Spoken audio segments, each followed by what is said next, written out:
नमस्ते। सांगली जिला हिंदी अध्यापक मंडल द्वारा आज़ादी का अमृत महोत्सव के उपलक्ष्य में महान स्वतंत्रता सेनानियों के जीवन के बारे में जानकारी इस श्रृंखला में आप सभी का हार्दिक स्वागत।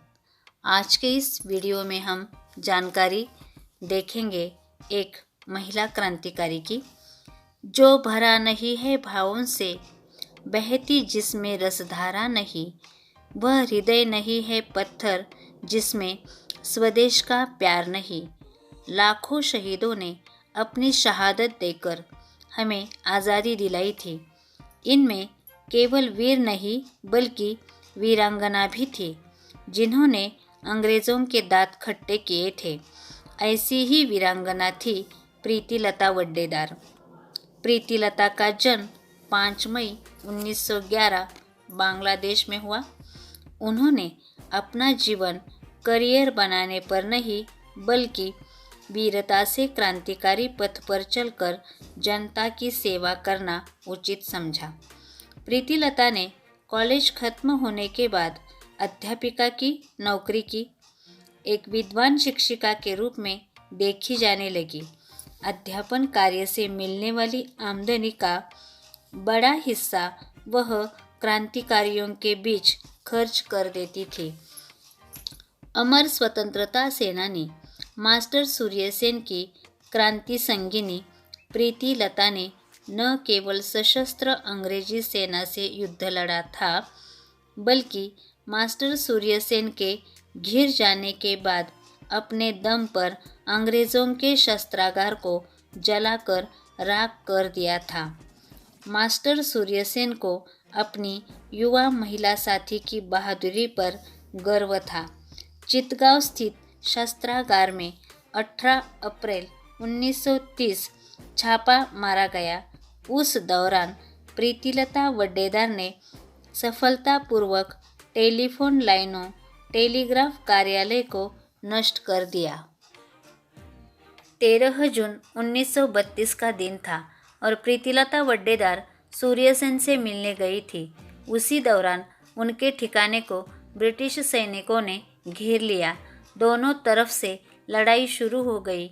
उस दिन प्रीतिलता बाल बाल बच गई और वहां से निकलने में सफल रही।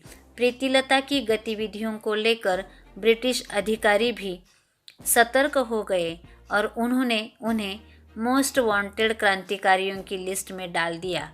इसके बाद सूर्यसेन ने प्रीतिलता को अंडरग्राउंड रहने का निर्देश दिया और संगठन दूसरी योजनाओं पर काम करने लगा। दरअसल सूर्यसेन पहाड़ताली यूरोपियन क्लब नाम के एक नस्लवादी और श्वेत वर्चस्ववादी क्लब को निशाना बनाना चाहते थे। भारतीयों से ये इतनी नफरत करता था कि क्लब के बाहर नोटिस बोर्ड पर लिखा गया था, कुत्तों और भारतीयों को इजाज़त नहीं है। 23 दिसंबर 1932 का दिन था जब प्रीतिलता वड्डेदार समेत कई अन्य क्रांतिकारियों को पहाड़ताली यूरोपियन क्लब पर हमला कर उसे नष्ट करने का जिम्मा सौंपा गया। इसके तहत प्रीतिलता को 40 लोगों के ग्रुप का लीडर बनाया गया। मिशन को अंजाम देने के लिए प्रीतिलता ने खुद पंजाबी का रूप धरा और उनके बाकी के साथियों ने शर्ट और लुंगी पहनी थी। रात के करीब 10:45 पर क्रांतिकारियों ने क्लब को चारों ओर से घेरकर उसमें आग लगा दी। इस दौरान एक महिला और 4 पुरुषों की भी मौत हो गई। इस बीच क्लब के अंदर तैनात पुलिस अधिकारियों ने भी जवाबी हमले किए। इसमें प्रीतिलता को गोली लगने से वह बुरी तरह घायल हो गई। अंग्रेज़ों की पकड़ में आने से बचने के लिए उन्होंने पोटेशियम साइनाइड की गोली खा ली। 21 वर्ष की अल्पायु में उनके दिए गए बलिदान ने बंगाल में दूसरे क्रांतिकारियों के लिए प्रेरणा का काम किया। अपने बलिदान के जरिए प्रीतिलता वड्डेदार ने बंगाल की महिलाओं को संदेश दिया कि देश को अंग्रेज़ों की गुलामी से मुक्त कराने के लिए वे पुरुषों के साथ कंधे से कंधा मिलाकर चल सकती है।